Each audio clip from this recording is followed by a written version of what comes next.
శౌర్య award గ్రహీతల జీవితాలు వారి ధైర్య సాహసాలే ఇతివృత్తంగా నిర్వహించే వ్యాస రచన పోటీల్లో కరీంనగర్ జిల్లాకు చెందిన విద్యార్థిని సత్తా చాటింది.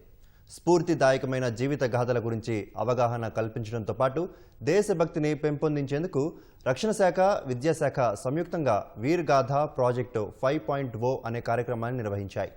ఈ వీర్ గాథ ప్రాజెక్టులో దేశవ్యాప్తంగా 1.92 కోట్ల మంది విద్యార్థులు పాల్గొనగా సూపర్ 100లో కరీంనగర్ విద్యార్థిని నిలిచారు. ఈ నెల 26న ఢిల్లీలో జరిగే గణతంత్ర వేడుకలకు ఆమె ప్రత్యేక అతిథిగా హాజరు కానున్నారు.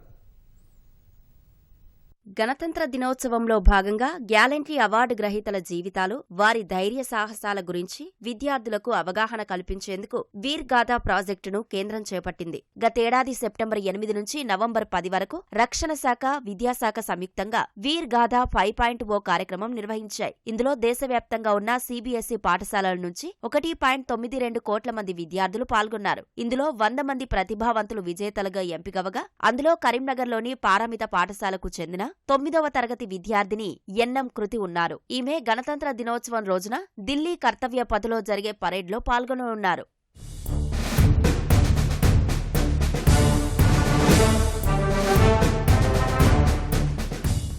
వీర్ గాథా 5.0 కార్యక్రమంలో సైనిక సంప్రదాయాలు, వ్యూహాలు, ప్రచారాలు, వీరోచిత వారసత్వాలపై విద్యార్థులు కంటెంట్ను సృష్టించారు. 3 విభాగాలుగా నిర్వహించిన పరీక్షల్లో భాగంగా ప్రిపరేటరీ స్టేజ్లో 3 నుంచి 5 తరగతుల విద్యార్థులు, మిడిల్ స్టేజ్లో 6 నుంచి 8 తరగతుల విద్యార్థులు, సెకండరీ స్టేజ్లో 9 నుంచి 12 వరకు చదివే విద్యార్థులు పాల్గొని పరీక్షలు రాశారు. 3 విభాగాల్లో కలిపి 100 మంది విద్యార్థులు వీర్ గాథా అవార్డుకు ఎంపికయ్యారు. ఎన్ఎం కృతి సెకండరీ స్టేజ్ విభాగంలో అవార్డుకు ఎంపికైంది. గణతంత్ర దినోత్సవం రోజున రక్షణ అధికారుల చేతుల మీదుగా 10,000 నగదు పురస్కారంతో పాటు ప్రశంసా పత్రం అందుకోనుంది.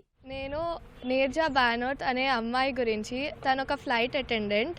తను ప్యాసింజర్స్ని ఎలా రక్షించింది ఒక హైజాకింగ్ వల్ల, పాకిస్తాన్ కరాచీలో జరిగిన హైజాకింగ్ వల్ల తను ఎలా చనిపోయింది, ప్యాసింజర్స్ని ఎలా వాళ్ళు అటాక్ చేసిండ్రు అని దాని గురించి రాశాను. తను చాలా కష్టపడింది ప్యాసింజర్స్ని సేవ్ చేయడంలో. ఆ టైంలో తను చనిపోయింది. సో ఆమె గురించి రాశాను. ఇప్పుడు నేను న్యూఢిల్లీకి 26 జనవరి రోజు వెళ్ళి అక్కడ పరేడ్ గ్రౌండ్లో నేను నా మెడల్ ఇంకా 10,000 రూపీస్ క్యాష్ ప్రైజ్ తీసుకుంటాను.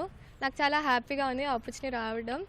రక్షణ మంత్రిత్వ శాఖ మరియు విద్యాశాఖ సంయుక్తంగా నిర్వహించినటువంటి వీర్ గాథా 5.0 పోటీలో మా పాఠశాల నుంచి ఎన్ఎం కృతి 9వ తరగతి చదువుతున్నటువంటి విద్యార్థిని ఈ పోటీలో పాల్గొనడం జరిగింది. డిస్టిక్ స్థాయి నుండి రాష్ట్ర స్థాయికి ఎంపికై, రాష్ట్ర స్థాయి నుండి జాతీయ స్థాయికి ఎంపికైనప్పుడు అన్ని రాష్ట్రాల్లో జాతీయ స్థాయిలో ఎంపికైనటువంటి 100 మంది విద్యార్థులను తీసుకొని సూపర్ 100గా సెలెక్ట్ చేయడం జరిగింది. కృతి ఎన్ఎం సెలెక్ట్ కావడం గర్వకారణం. ఢిల్లీలో జరిగే గణతంత్ర వేడుకల్లో ఎన్ఎం కృతి ప్రత్యేక అతిథిగా హాజరు కానుండడంతో ఆమెను పాఠశాల ఉపాధ్యాయులు, కుటుంబ సభ్యులు అభినందించారు.